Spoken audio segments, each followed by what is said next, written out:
It's your boy Hi-Fi Vega back again, and this time we are here to torture test the new Svard Rap 15.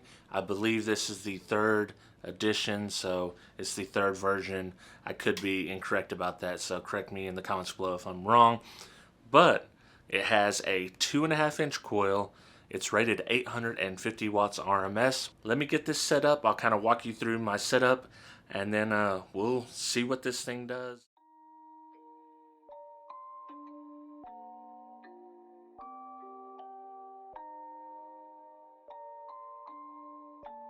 Rage on that beat, going crazy.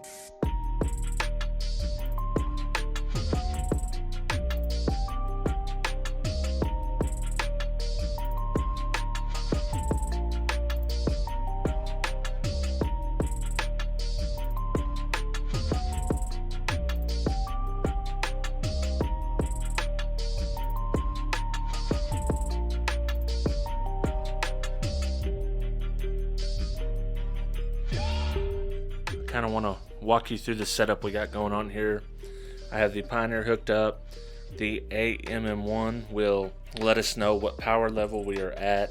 I will have a second camera, my phone, just on the AMM1 so we can see what the power level we're giving it. We're going to run a 40 hertz sine wave. I got the CD in here. As you guys know, a straight sine wave test is very hard on a subwoofer. We are rated 850 watts RMS. I think with box rise and everything, I can get around 600-ish watts to that subwoofer, and that's what we're going to shoot for. We're going to try to get it for a full minute, and then as it's going, I will kind of monitor it with the temperature gun here. We'll see how it holds up to the rigors of this test.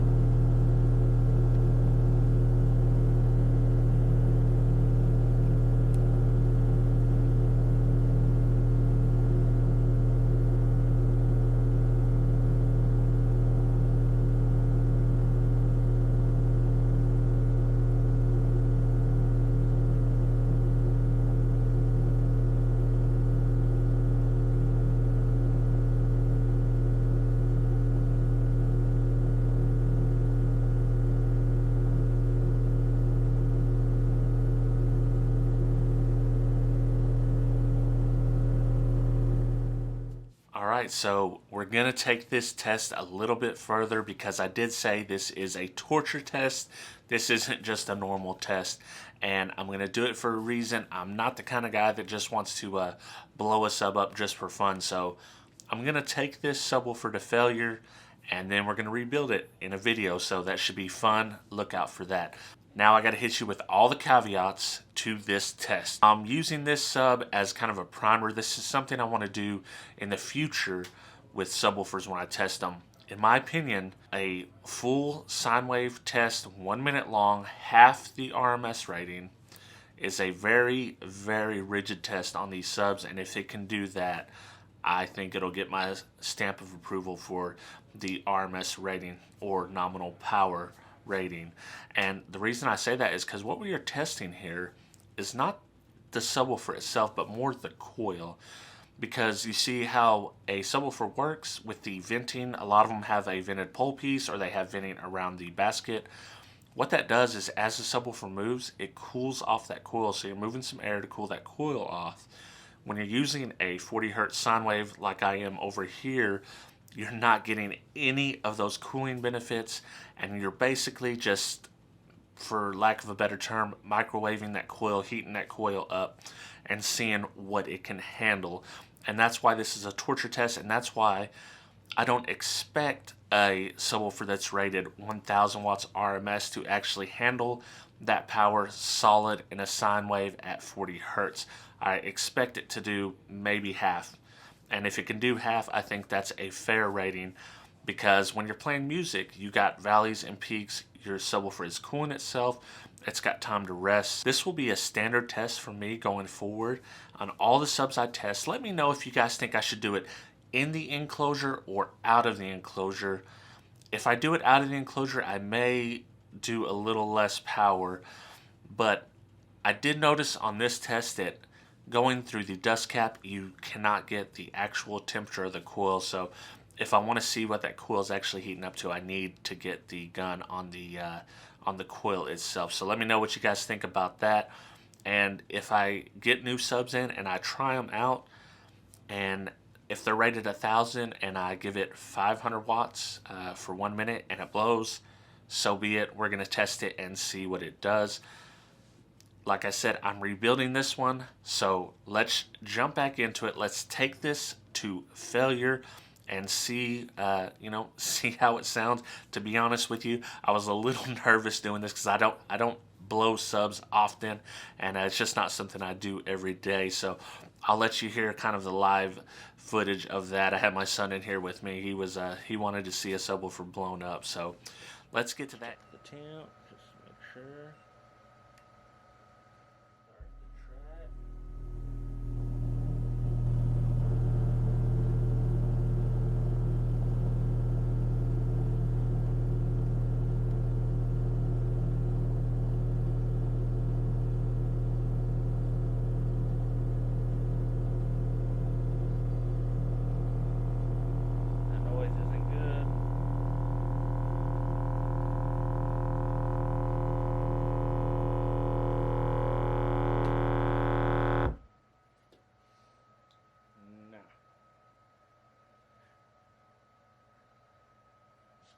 Dude, let's just go again. Let's see.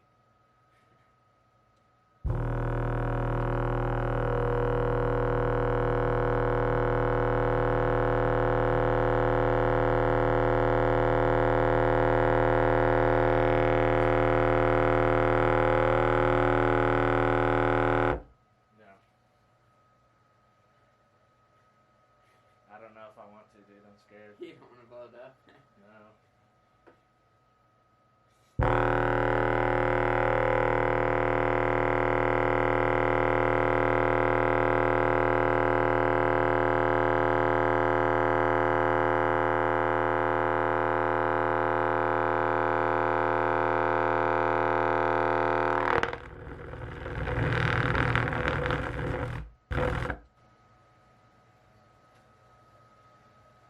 She dead.